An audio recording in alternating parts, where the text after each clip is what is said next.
that go along as far as the regular interaction is concerned. So we kind of keep giving these inputs based on our interactions with the industry. CAS also has 3 regional offices apart from the staff which is housed at both the campuses. So we have regional offices at Mumbai, Delhi and Bangalore. Chennai as a location is also managed from Bangalore. So there's one colleague of mine who actually moves around and taps the Chennai market as well. Apart from that, we also reach out to the international recruiter community, and we have one of my colleagues who's also an associate director based out of Hyderabad, who actually manages the international outreach. Next slide, please. In terms of numbers, if we were to look at, the overall CAS team has about 28 members. It's a 28-member strong team, out of which almost 50% is the business development or the career, corporate facing guys who are actually from the industry. So one major difference between ISB and the other institutes is that career services team at ISB is managed entirely by professionals. So for example, I come from the BFSI segment. I have almost about 22 years plus experience in terms of engineering as well as corporate banking. Likewise, some of my other colleagues come over from manufacturing, somebody from an IT background.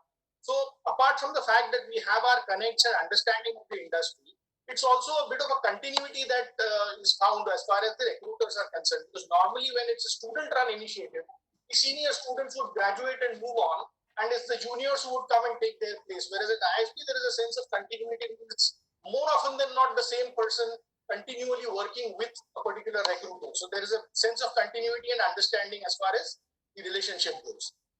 Coming to some of the support services that we provide for the students, we actually invite the industry practitioners for career coaching sessions, workshops. We conduct resume writing sessions with alums. There are skill building sessions wherein alums and non-alums from the industry practitioners, senior leaders are invited. Students get an opportunity for networking whenever these people are there on the campus. In terms of perspective building, there are certain career pathways and trajectories that we kind of initiate and work with the students so that you get a general sense of what exactly is hot in the industry and what exactly do you focus on. Certain soft skills training in terms of interview techniques, developing your soft skills, all of that is also kind of brushed up.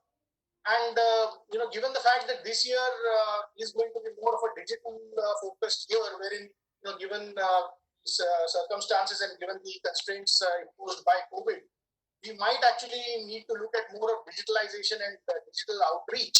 We're also working towards enhancement of LinkedIn profiles and kind of reaching out and connecting with recruiters via LinkedIn. So that's something that is on the anvil. CAS and SEAL both put together will be working on all these aspects. So if you were to look at most of the indicative recruiters, you have practically the who's who of the industry who's either come in or who are regulars at the ISB.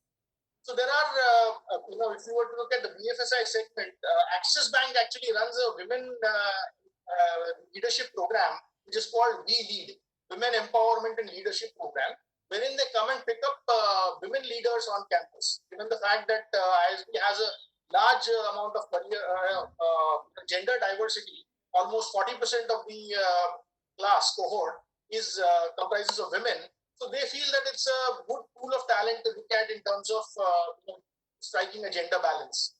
So within consulting, you have the likes of BCG, McKinsey, Deloitte, KPMG, all the top names there. Electronics, infrastructure, IT, IPS, manufacturing, even oil and gas, energy, pharma. Across the board, you have companies coming over and recruiting at ISB. So I just happened to hear one of the students asking a question to Abhishek regarding the legal background. So every year we have a few people from the legal background who are part of the cohort at ISB. And just to add and supplement to what Abhishek said, definitely corporate roles and corporate engagement opportunities are definitely there as far as the legal profession is concerned. Apart from that, there are opportunities within NBFCs and banks And happy to say that last year we were able to get one of the legal professionals into a private equity firm. So these roles are obviously few and far between, and it would be a one-off case. I wouldn't say that such a role would necessarily happen year on year.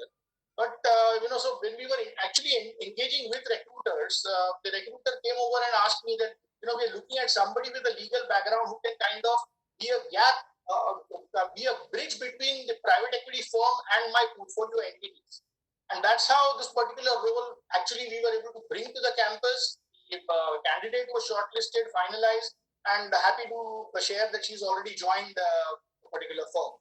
So apart from the corporate and the standard regular traditional rules for legal professionals, whether it's the BFSI or NBFC segment, these are also some of the opportunities that could come about once in a while, and we definitely are aware of that. We keep our eyes and ears open for such. Yeah, next slide, please. So coming to the placement statistics, these are the statistics of class of 19. I will also share the class of 20 papers with you. Placement report is currently under progress. So class of 19, we had 220 companies which came to campus, made about 1,309 offers. And very proud to say that in terms of the increase in the average outgoing salary, which is incoming salary, we were placed globally at number 4 in the Financial Times ranking with a 188% increase. So that definitely speaks volumes in terms of the opportunities, career opportunities that the students receive at ISB. Coming to the career shifts, almost 79% of the students made a function shift. So whether it's from a back-end role into a front-end role, or from an operations role into a sales and marketing business development role, 79% almost again made a shift in terms of industry. So somebody moving from a manufacturing to a BFSI segment or a private equity segment, for example. And you would see that almost 66% have made a function as well as an industry shift. So they've moved industries and moved functions both. One of the major distinguishing factors at ISB is we have almost 83% of the roles which get accepted are lateral roles, and almost 9% are leadership, so almost C-suite kind of roles that work with the industry, typically for the senior executives within the cohort. So typically at ISB, you would see that you would have more of lateral roles coming over, which would be substitute to market openings, as against completely junior or entry-level roles, so to say. Yeah, next slide, please. And that's it from my. Over to you guys again. Thank you. Thanks a lot, Mandar, for sharing your insights on how rigorously the Career Advancement Services at the Institute of Business works for the betterment of its students.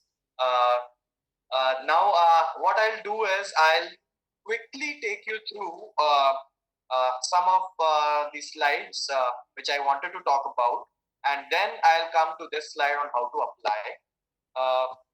So at ISB, there are 3 modes of entries, if I have to say. Out of those 3 modes of entries, one is the normal PGP process, which we have, and the other one is the Young Leaders Program, which is for candidates who have no experience at all, who are in their pre-final year or final year. And one is the early entry option, which is for candidates who have between 0 and 2 years of experience. So since these are the 3 modes of entries, you can also expect diversity in the batch in terms of years, not just years of experience, but also from the backgrounds from which they are coming. So this particular slide talks about what is the class diversity of the current batch. So if you can see, we have mountaineer, social activists, bloggers, patent holders, artists, fitness freaks, drama and theater artists, sports person, musicians, public speakers, doctors, army officers, and so on. So this is the kind of diversity which we have in our class, and this also ensures that you learn not just from somebody who's from your own background, but also gain perspectives from people who have worked in diverse set of industries at different roles. This is one of the most important slides about which we get questions. We keep getting questions, so we thought, why not put it on the slides? So in terms of the colors, if you can see, the blue colors represent the numbers from Hyderabad campus. The green color text represent numbering from or stats from the Mohali campus. And the black ones are the average aggregate. So in terms of gender diversity at the Indian School of Business, last batch, we had 39% female candidates and 61% male candidates. And this is by far one of the best gender diversity ratio in any business school in India. In terms of the test scores, we accept either a GMAT or a GRE. No other test scores are accepted at the School of Business. This is keeping in mind the global standards. So for GMAT, the score range is between 600 and 770. By that I mean the incoming batch, which is for the current batch, they had a GMAT score range between 600 and 770. So the score range also keeps on changing depending on the incoming batch. The average GMAT score was 710. Now, by that, I mean the stat itself says that since it's an average, there will always be candidates who will have score less than 710, and there will be candidates who will have score more than 710. That is why you have an average as 710. So please do not self-reject yourself thinking, oh, I have scored less, and I got in touch with some of my friends and some of my colleagues, some of the consultants, and they said, okay, if you have a lower score in GMAT, let's say 620, 630, you won't be able to meet ISB. It's not like that. At ISB, we do an overall profile-based shortlisting. I'll come to that in the later slides. But my important suggestion, advice basically is not to self-reject yourself. Let me at ISB evaluate your profile holistically. In terms of GRE, the score range is between 311 and 334, the average being 327. In terms of the international students, international passport holders, we had 14 in total, 8 in the Hyderabad campus and 6 in the Mohali campus. In terms of the age profile, the average age is 26.25 years. And the work experience ranges between 2 years and 20 years. And the engineer versus non-engineer ratio, again, it is a very, very important statistic here. It is 32% of non-engineers at the Indian School of Business, which is, again, one of the best in India. Let me quickly move on to the next slide. In terms of the differentiators, as I have already talked about, I'll just quickly name a few in terms of the Center of Excellences and institutes in public policy, healthcare, global manufacturing, infrastructure, entrepreneurship, IT and network. So basically we have a repository of research centers and a repository of course material which you can get, case studies, reading material which you can get all around these sectors, and you can get yourself involved in research activities with the faculty at the Indian School of Business. In terms of the Center of Innovation and Entrepreneurship, so we have specific incubation centers for budding entrepreneurs. I've already talked about all that. We have 5 research focus areas for entrepreneurs. We have a planning and entrepreneurial venture course as well, which is a credit course, and you'll be evaluated for that. We have Investor Connect and Mentor Connect for you. You can get connected to the alumni. You can get connected to your investors, and you can seek mentorship from them and get ideas. Tell them your ideas and get suggestions from them on that. So it's a very healthy practice which we maintain and the network at ISB, which helps you as a budding entrepreneur. It's a small video here. It's about the two campuses at ISB and the philosophy of one school, two campuses.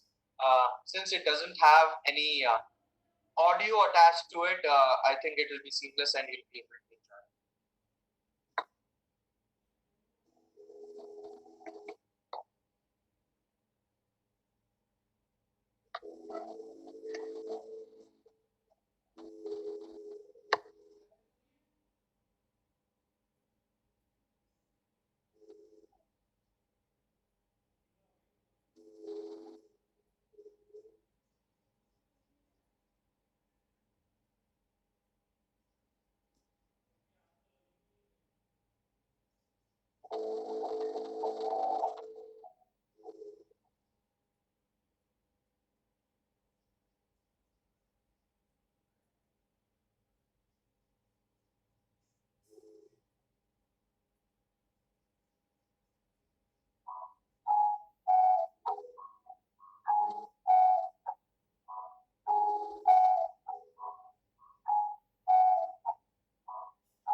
Okay. So at ISB, we follow a one school, two campus philosophy. And by that, I mean, what I can think of is there are only two major differences between the Hyderabad and Mohali campus. One is in terms of the geographical location. The second is in terms of the number of students. At the Hyderabad campus, we have close to 600 students, and at the Mohali campus, we have 300 students. Apart from that, I don't see any other difference. We have the same dean for both the campuses, same admissions dean for both the campuses. The curriculum is similar. The faculty which we have is similar. The placements for both the campuses happen together at the Hyderabad campus. Students from the Mohali campus are flown to the Hyderabad campus where placements take place together. When you are appearing for your placements, you will not be differentiated in terms of the campus from which you belong. On your course completion certificate, you will have Indian School of Business mentioned, not any campus as such. In terms of diversity, which is one of the most important factors, if I have to tell you, let's say, for example, if in the Hyderabad campus you have 10% engineers, 10% CAs, 10% army professionals, 10% doctors, just giving some example, you'll find the same mix in terms of percentage of students in diversity at the Mohali campus as well. And there might be few electives which are available in Mohali or Hyderabad. You always have the opportunity to choose that particular elective and you can pursue that particular elective in that campus. We have inter-campus exchanges as well between the Hyderabad and Mohali campus for a particular term. So you, in case if you want, you can just opt for that and you can go exchange your campus. So I don't think so there is any difference apart from those two which I mentioned, which I talked about, and that is why we do using one campus. Okay. Yes. So in terms of the alumni network, let me just talk about. We have 11,600 plus alumni across the 4 PGP suite programs, that is PGP, PGP Max, PGP MFAB, that is a family business program, and PGP Pro. In terms of the gender diversity, 25% of our alumni network is female, and 75% of the alumni network are males. But you would have noticed that in the current batch, we have 39%. We have close to 530 plus budding entrepreneurs, not just budding, who have already well established their entrepreneurial ventures, and they are generating employment for others. We have 500 plus alumni at CXO and top leadership levels. Finance, technology, consulting, e-commerce, and healthcare are the most prominent industries. So close to 60% of our alumni network belong to these industries. We have close to 17% of our alumni spread across the world. 83% of them are in India. They are spread in the world. They are spread in over 41 countries. I'll just quickly talk about why most of the alumni chose India as their work destination. So there is a very famous saying, pursue your MBA from a country where you think you are going to settle down in the next 5 to 7 years. So the 83% alumni which you see here who are settled in India made an informed decision and chose India as their work destination where they wanted to settle down. I can talk about this on why they specifically chose India again later during the Q&A, but I'll quickly move on. When you see 17% of the alumni, that is again not a small number, that is a huge number as well. Okay, now let me quickly move on to the application process. I will take 5 to 7 minutes more, and then we'll move ahead with the Q&A. So in the PGP suite of programs which we have 4 programs. The full-time program which we have at ISB is the postgraduate program in management, for which we have this session today. It's a 1-year residential full-time program. It's for candidates who have work experience between 2 and 20 years. Apart from WorkX, what do we require? We require you to fill an online application. GRE or a GMAT score is mandatory. We would require a recommendation from you, from your side, from your reporting manager or the senior colleague at work. And you'll post your application as shortlisted. You'll have an interview round. You'll also have essays to write in your application form. Apart from that, we have PGP Pro, which is an alternate weekend program for 18 months. A PGP Max, which is a 15 months modular program for candidates who have between 10 and 25 years of work experience. PGP Pro is for candidates with 5 to 12 years of work experience. PGP MFAB, which is a next-gen family business modular program for 15 months. It is for candidates who have 2+ years of experience. Now I have already talked about the 3 modes of entries for the PGP. The normal PGP process, which is for candidates who have 2+ years of work experience. In case if you want to pursue your program in the next year, if you already have 2+ years of experience, you can directly go ahead and apply. And once you are offered, you receive the offer, you will be offered for the next year program. Early entry option is for the candidates who have between 0 and 2 years of experience. So in case if you do not have 24 months of experience, minimum 24 months of experience, you can still apply to the Indian School of Business.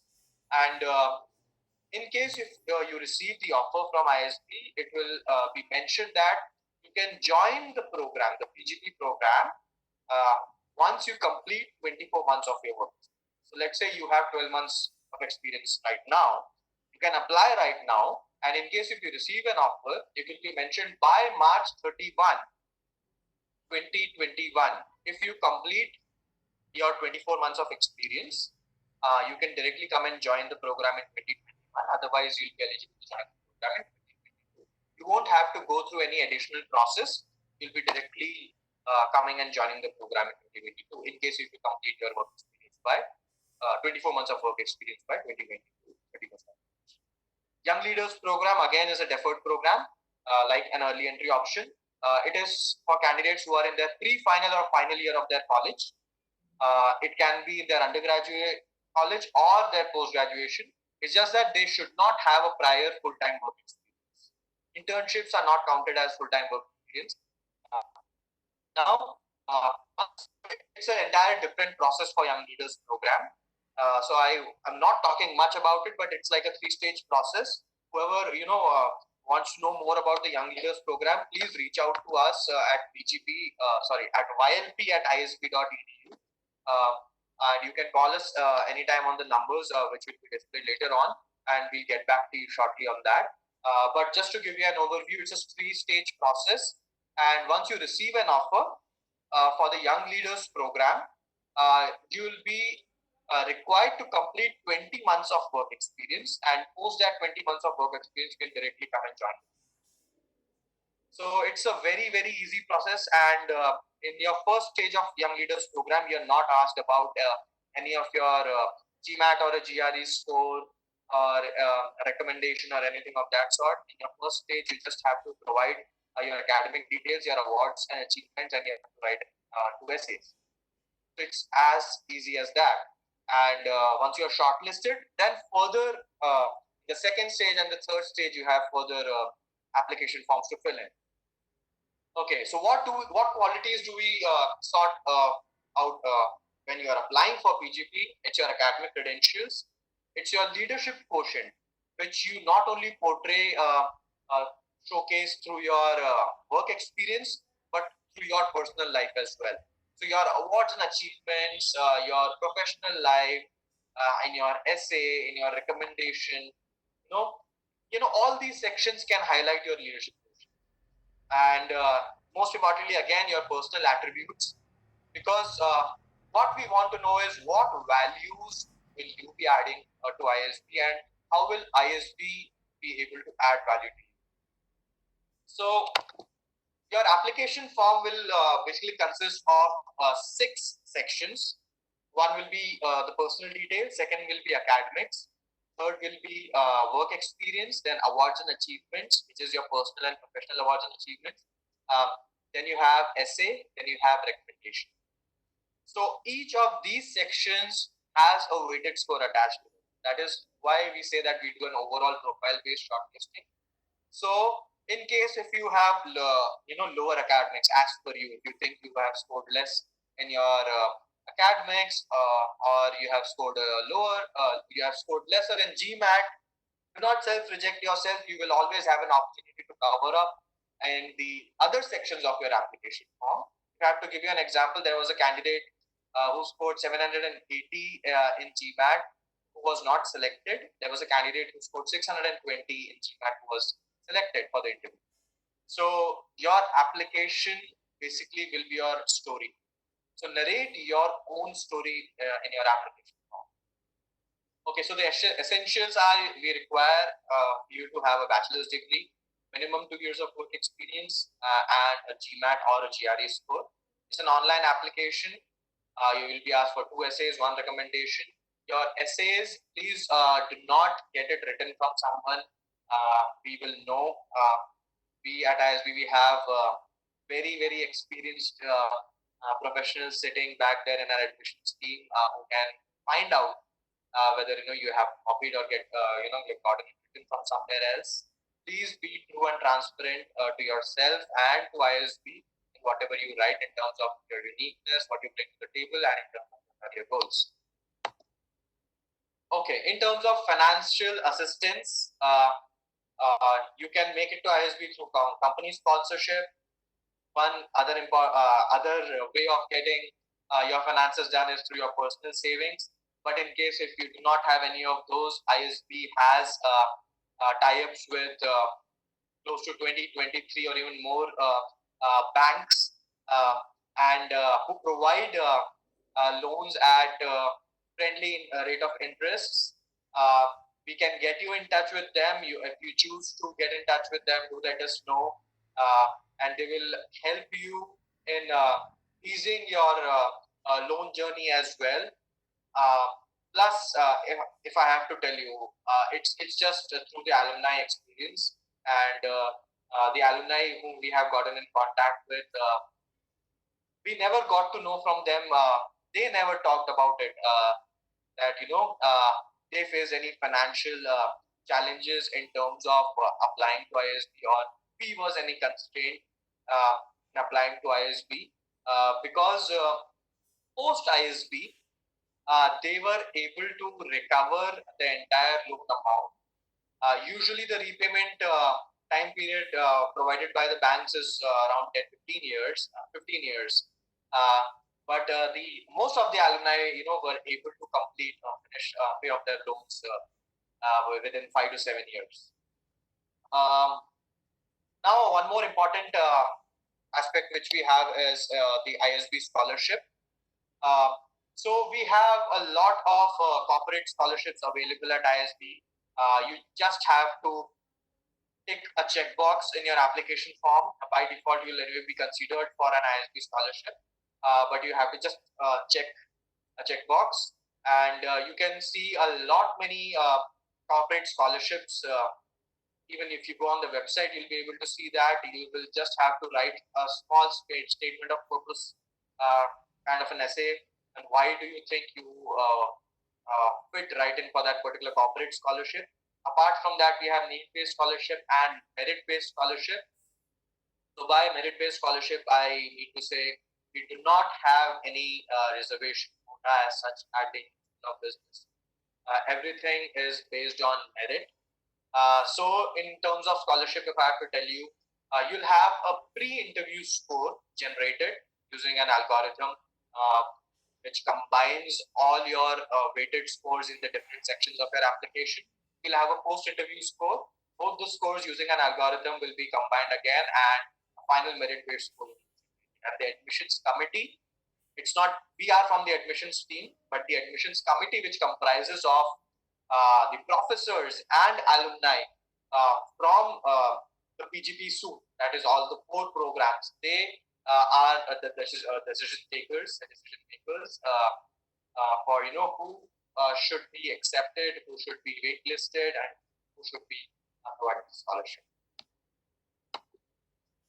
So a very important announcement which I have to make.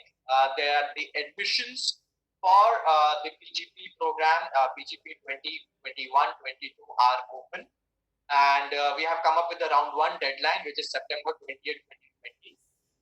We will definitely have a round 2. We might or might not have a round 3. The deadline for round 2 is not yet out. We'll be able to come up with a concrete deadline for round 2 somewhere closer to the round 1 deadline. But we're going to definitely have 2 rounds. So with this, I come to an end with the session from my end. Whatever I had to share through the presentation, I hope it was insightful and it helped you in getting to know more about ISB. And I'm sure that you gained a lot of perspectives, not just professionally, but personally as well, from Abhishek and Mandar in terms of the alumni experience and the career services and the career prep which we have at ISB.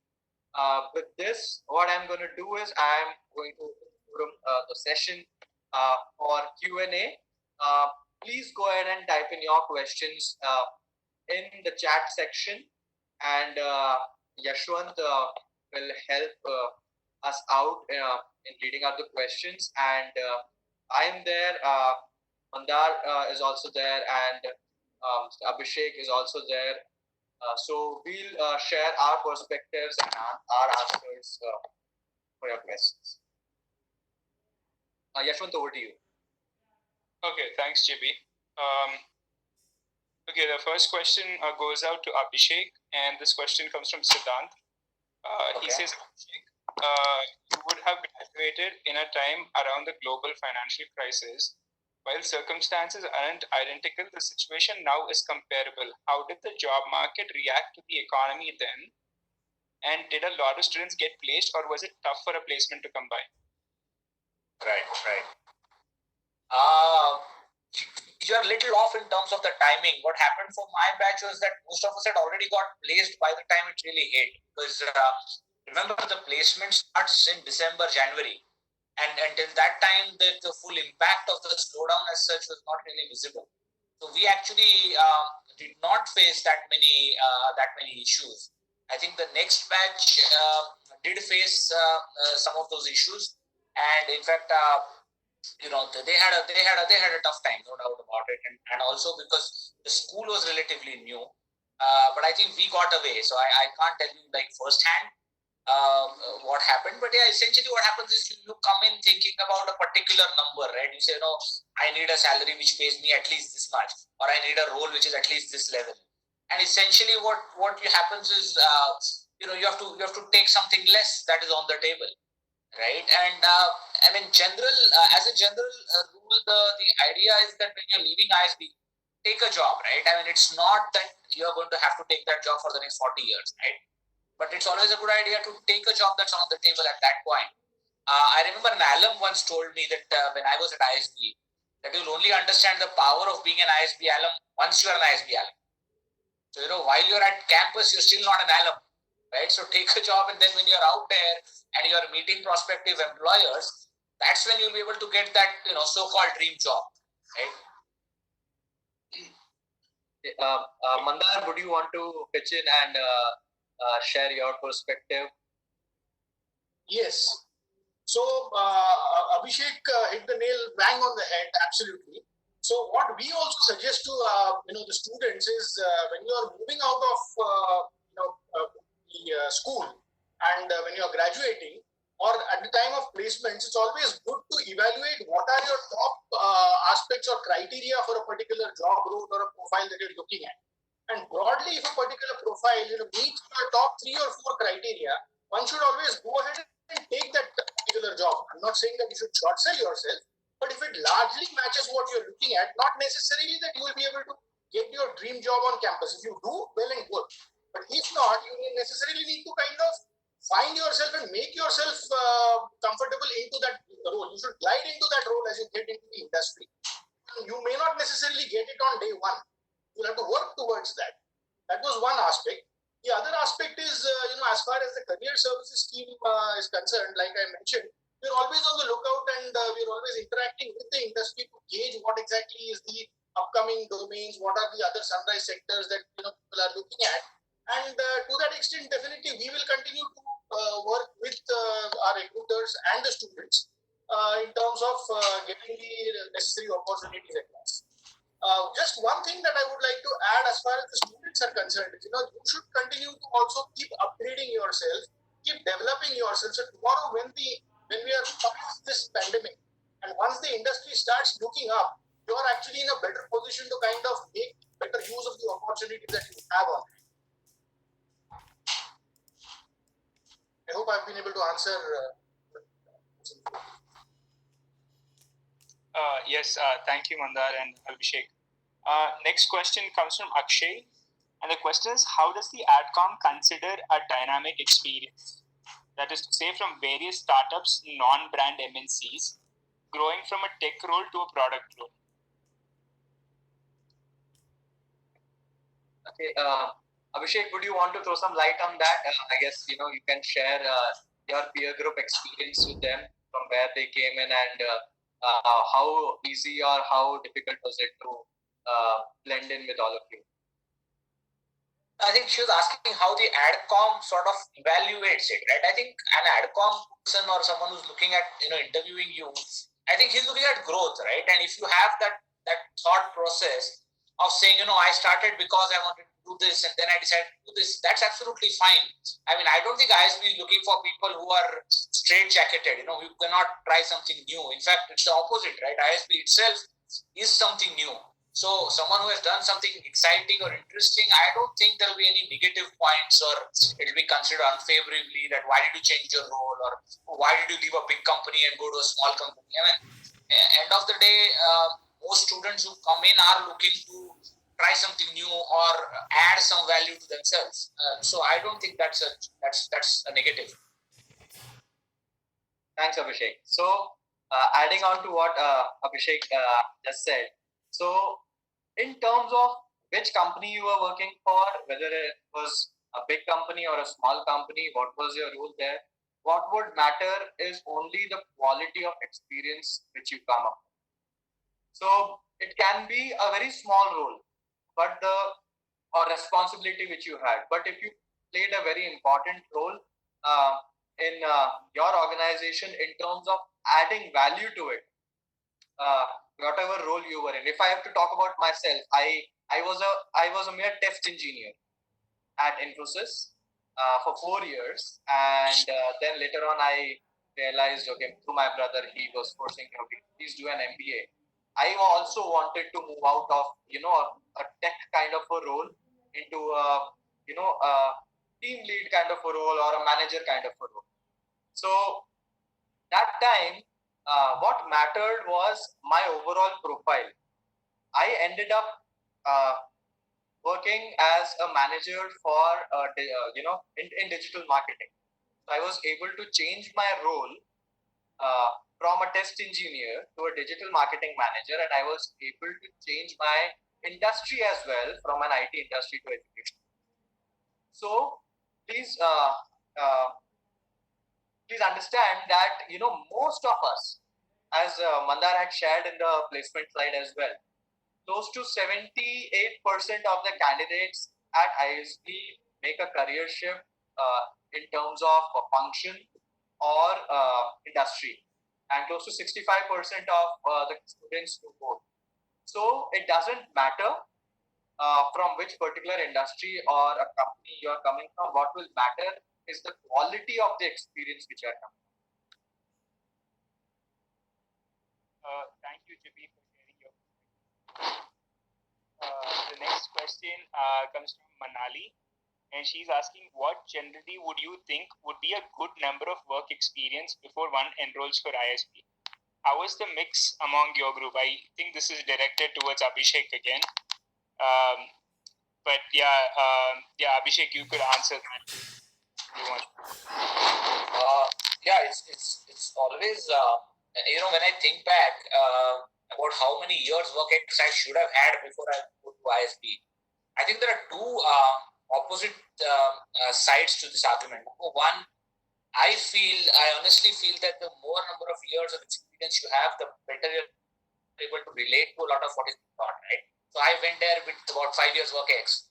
Probably 7 years I would have understood stuff better. That's my thought process. But on the other hand, obviously, physically, the kind of effort you have to put in, the kind of energy you need to keep going, that obviously is going to go down with age, right? So, I mean, we had a 41-year-old colonel in our batch, right? A military colonel in our batch, and he would not agree with this because he was one of the most energetic guys in the batch. But for normal human beings like me, I cannot imagine going there at 40 and having the energy that you need. So I don't think there's a particular right time. I think it depends on where you are at your journey. If you feel, okay, this is where the MBA fits into my career journey.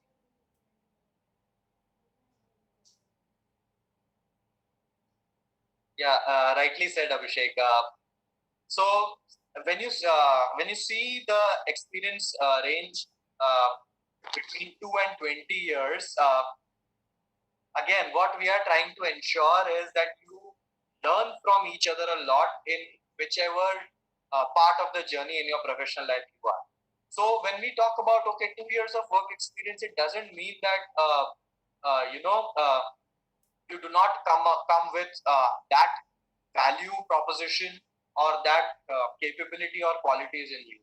Even at somebody at 2 years of work experience might have more maturity and better decision making as compared to a person who has, let's say, 4 years of work experience. So as I said, it's the quality of your work experience which will matter, and at the end of the day, the decision making will be yours. What you can do is you can get in touch with the alumni at ISB. You can get in touch, with the admissions team, and the right person to reach out to would be the alumni. You can get in touch with them. You can get to know about their journey, as how Abhishek has shared his journey.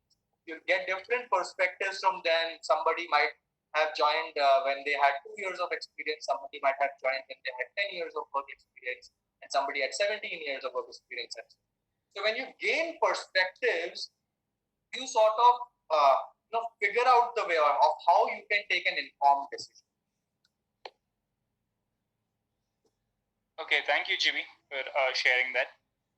So we're getting a lot of questions about just the intake for this year and how that's going to affect next year. Ayush and Akshay are asking, have the 2021 candidates been given an option to defer their admission to 2022 because of COVID? Does it affect the chances of those applying for the 2022 cohort? So I think I can answer this. So candidates aren't given an option to defer only this year.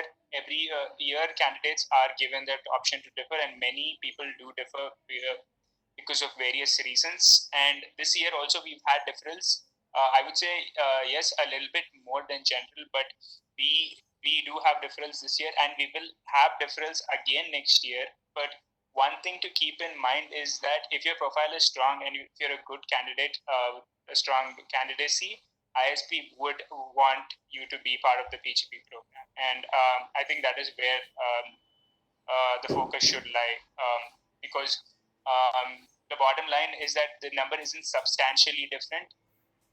So again, tying back to a strong candidacy, that is what I think the focus should lie.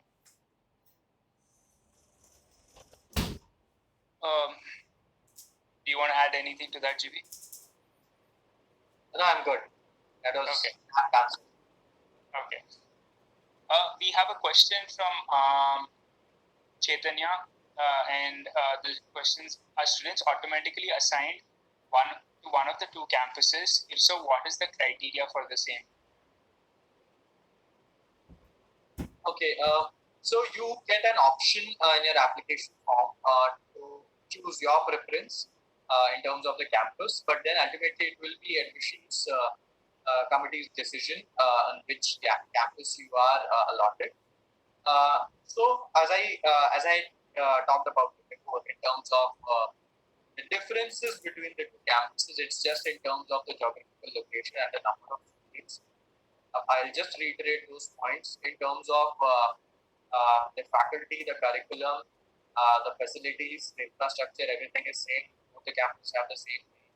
Both the campuses have the same admissions. Each placements happen for both the campuses together. And your course completion certificates reads as Indian School of Business, not mentioning anything about the campus. So having said that, we maintain equal diversity, similar diversity in both the campuses in terms of the students, ranging from work experience, the background, basically the profile of the candidate, and apart from that, the value that person is going to bring to the table in terms of not just profession but personal values.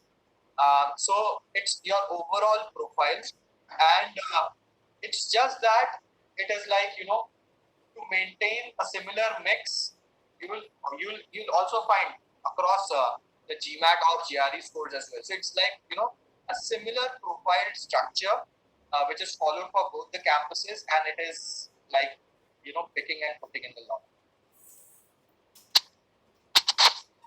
Okay, thanks, GB. Next question comes from Tarang. How do employers consider the value of an MBA at ISB compared to other top B schools across the world? Reputation of ISB within international recruiters and recruiters at home. So basically, how does ISB bar or how do recruiters view an MBA at ISB versus MBA in other top schools around the world? Mandar, would you want to talk about that? Yes, I'll go ahead with that. So as far as acceptance is concerned, most of the international recruiters also visit ISB and recruit from ISB. And this has been going on for the past few years now, obviously. Now, what also happens is when you're looking at international recruitment, there is also a criteria as far as they're wanting to pick up people with specific nationalities or specific work experience or work permits. So for example, if you're looking at Southeast Asia, maybe Hong Kong or Singapore, there would be some criteria as far as work permits are concerned. Also, the local language there. For example, in Malaysia, so that might be a bit of a deferral or a restriction in terms of them picking up people as many numbers as they would normally have picked up otherwise. So that is as far as the numbers is concerned.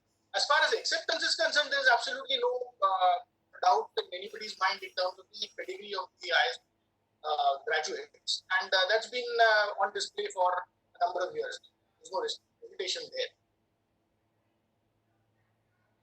If I can just add a small point, after these many years, ISB has so many alums who are now themselves CEOs and founders of well-known companies. So I think that problem really, maybe back in the first 2, 3, 4 years, it may have been a problem, although even I never saw it really. But I don't think that's a problem now. Yeah, that's definitely not a limitation now, no doubt. Thanks, Abhishek. Thank you, Mandar and Abhishek. Next question comes from Prithvi. When can we expect the round 2 deadline to be? Do you think it would be in December as it was the same last year? So yes, sir. As of for now, it would most probably be somewhere in November or December only. But the exact dates we do not know yet, and we'll be able to talk about it or inform you all about it only towards the end of the first cycle. Please keep following our social media pages and visiting our website. We'll be updating the deadlines and the upcoming events, webinars, and interactions. All of those details on our website. Thank you. Next question comes from Anurag Verma. I have moved from a service industry to a product-based company. I've been involved in high-stakes projects. What does ISB give me which adds value to my career? I have close to 8 years of experience. Okay. So in terms of experience, you have a very good experience in diverse industries as well. But as I said, what will matter here is how well you portray your capabilities, your qualities, and the values which you bring on the table through your application form first. So in your application form, you'll have, apart from the academics, you'll have achievements and awards and basically awards and achievements which you have received personally and professionally. Then in your work experience section, you'll have different text fields where you can plug in the most important roles and responsibilities which you had. So it's not just that from one particular profession only you'll have to one particular industry or company only you'll have to talk about in terms of your leadership capabilities, but wherever you have worked, what you can do is you can list down all the important roles and responsibilities which you have undertaken in your companies, and then you can list them in the order of importance or order of priority. What we might be also looking at is what kind of decisions have you taken, what kind of ideas you have generated during your tenure in that particular company. Was it something out of the box or out of the way which you went and did during that particular time? So these are just some of the other aspects which we might be looking at. Then you have essays as well. So in the essay, so I'll just quickly I'll talk about these 3 questions. If you have a clear thought process about these 3 questions in your mind, you should be able to come up with a very good application. First question is why MBA? Why do you want to do MBA? Second question is why ISB? And the third question is, why now? So just try, figuring out answer to these questions, and make a note of all those points, and try plugging them in the different sections in your application. Talk about your capabilities and qualities and your experiences in your essays, and what values you will be adding to ISB, because we want to ensure that we have a very healthy peer group which can learn from each other and which can inspire and motivate each other. Thanks, GB. Also, I think part of his question was what will be the value add from ISB for him, considering that he has 8 years of work experience already. Okay. So in terms of value add,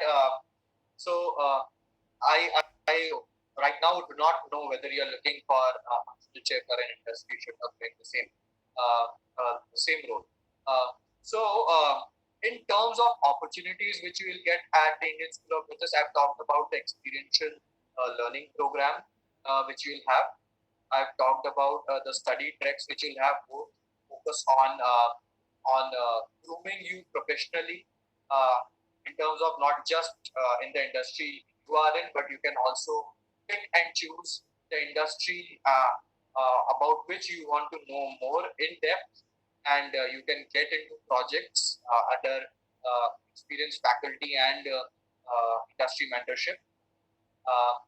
There'll be a lot of tools which you'll be learning as part of, basically, if I have to just talk about, let's say, analytics tools in terms of R, SAS, Tableau kind of platforms which you will have. So you'll be learning a lot about the tools which will enhance your decision-making capabilities. Apart from those, you will get a lot of opportunities to participate in B-school events, activities. I right now I'm just talking about the academic part of it. So a lot in terms of the B-school case study challenges and other business school events where you can participate and showcase whatever you have learned in your 8 years of experience, and how it has enhanced your capabilities, qualities, and decision making, and how you can come up with more diverse solutions to those problems. So I'll just quickly give that example what I was talking about in terms of diversity. You are sitting in a moving car and you have to stop that car. How will you do that? Just to make it more interactive, you all maybe some of you would have heard this question from me earlier as well, but for those who are listening to it for the first time, you can just go ahead and type in the chat section, what is it that you think? How will you stop that moving car in which you are sitting?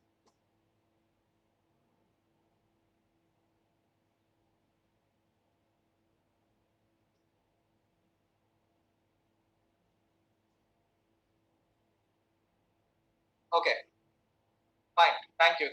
So I have received quite a few responses. So most of you have responded that you will apply brakes. Yes, which is the right answer. But this was the first thought which came into your mind. But did you try to think, is there any other way in which I can stop that car? So that is where the diversity angle comes in. And I had in my previous slide I had shown that what a diverse set of students which we have in the current class. So when a particular problem statement is given to you, you might think from one particular perspective. Okay, applying brakes. Yes, this is the right answer. What if doctor sitting next to you, with whom you are doing your assignments, or with whom you are doing your experiential learning program? He or she might say, okay, I won't apply brakes. I think I'll directly put the handbrake. Let's say an army professional is there, and he or she might say, I won't do any of these. I'll directly go and bang the car somewhere. Your ultimate goal is to stop that car. So that is where that diversity angle comes into picture. You get to learn a lot from your peer group. Till now, in your past 8 years, 5 years, or 3 years of your professional journey, you would have been taking decisions in a particular manner.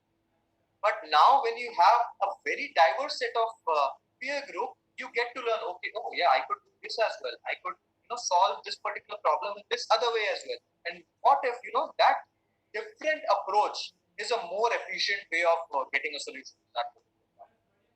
So these are just and I won't say this is a small thing.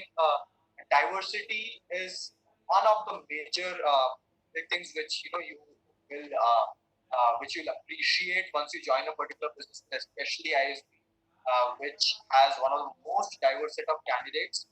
Apart from that, you have world-class faculty who learn where you can work as a research partner. You can work under them and support them in their research activities. You have entrepreneurial cells, incubator cells. So yeah, these are just few of the avenues where you can groom yourself more or enhance yourself. Thank you, Jibi. But yeah, just to recap, so if you're wondering how ISB can add value to your profile, it adds value through all of these, avenues, through the diversity GB was mentioning, through the alumni that Abhishek had talked about, the networks you make, and it kind of directly ties into what your end goal is, what you want out of ISB. If you're coming to ISB to learn more about just management education, or to kind of have a startup of your own, there's a very strong startup ecosystem at ISB. We have 2 incubation centers that train a lot of founders of startups. So there's a lot that happens. Plus, if your career goal is to just make a functional or industry shift, then there are plenty of opportunities apart from just the typical MBA college roles that come to campus. We also bring very specialized roles that are more geared towards people with higher years of experience and in more niche areas. Moving on to the next question, we have a question from Siddhant asking, during these tough times of COVID, is ISB accepting the applications without GMAT GRE score? Whether these scores can be submitted at a later stage, as test-taking centers are not presently open due to COVID-19. So to quickly answer that question, Siddhant, right now, the deadline for the test scores is also the same, that is September the 20th for round 1. I believe GMAT has moved on to an online format, and test centers, I'm not sure if they're beginning to open up, but the online format is open and ISB is accepting online test scores as well. That being said, we are constantly monitoring the situation, and if things do escalate and there are many instances of where people are not able to take tests, or they do not have access to taking a test, we will definitely come up with further updates. But as of now, the deadline for submitting the GMAT or GRE score is also September the 20th. Just one more update on top of that. GRE has, GMAT online has also allowed the usage of physical whiteboards. That is a very important update. Candidates facing some issues with the online whiteboards, now you can go ahead and purchase a physical whiteboard and connect it to your system. So your experience will not be hampered in any other way now. It will be similar to how you would have experienced sitting at a desk. Next question comes from Naman. What are the salary ranges generally companies provide in placement services? So salary ranges would entirely depend on the profile of the candidate and the experience that the person brings to the table. Having said that, we've already shown that in terms of the average increase, there has been a 1%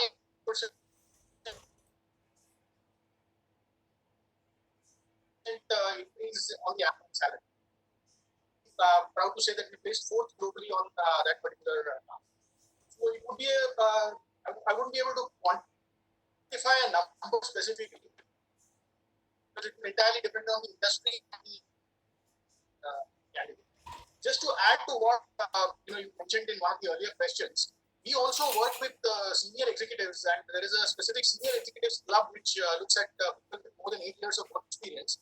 So the discussion dialogue is completely different in terms of reaching out to recruiters with regard to these specific profiles, and also their expectations and background being more experienced.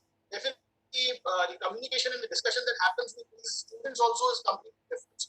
Which is why having professionally run CAS team with industry experience per se does help in a large way to address these experience folks. Thank you, Mandar. Looks like we have reached our time limit. So I will be taking just one or two more questions.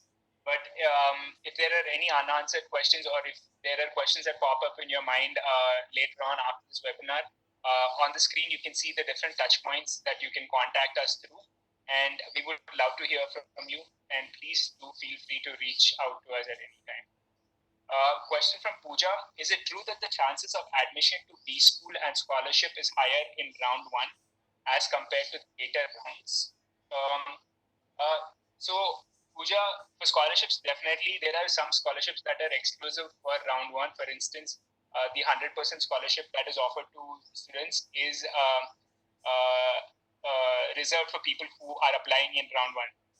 That means if you're applying in round 2, you might get a 75% scholarship or 50% scholarship, but you will not get a 100% scholarship. And just as a general rule of thumb, if you are ready with all your application material, it would be better to apply earlier rather than later.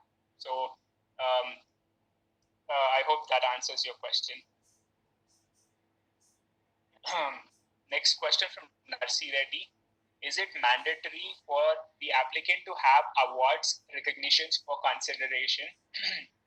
So it is not mandatory to have awards and recognition per se, Narsi, but the applicant pool is very competitive. So it would definitely help your candidacy if you had awards. But if you didn't have awards, also we look at an application holistically. So if you are excelling in another area, or if the other aspects of your candidacy are really good, for instance, you have a really high GMAT score, or you have you've taken some leadership initiatives in your work, or you participate in a lot of social service, or there's a different angle to your profile. We would love to learn more about that profile, and that profile would definitely get noticed. I think this ties back to Seal's question also. Does low academic scores impact your admission at ISB? So again, there are a lot of people with low academic scores that do make it into ISB, Sejal. But again, when we're talking about academic scores, that only happens to be one aspect of your application. There are so many different aspects. So if one part of your application is you consider it to be low, then if there are other aspects that are above average or really good at it, that can definitely compensate for what you believe is low in your application. Just one final question coming from Surabhi: what are your thoughts about a candidate from core engineering design background? Will that be a drawback? GB, do you want to take it?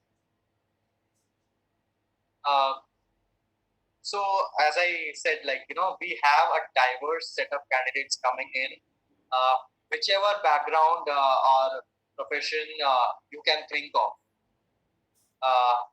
You can be from any particular background, and there won't be any discrimination as such. Okay, this person is from this background, so we won't get entertaining this particular candidates. No. So coming from any particular background will not hamper your chances of getting into ISB. In fact, if you are coming from a very different kind of a background, it might add on to the diversity aspect of your profile as well.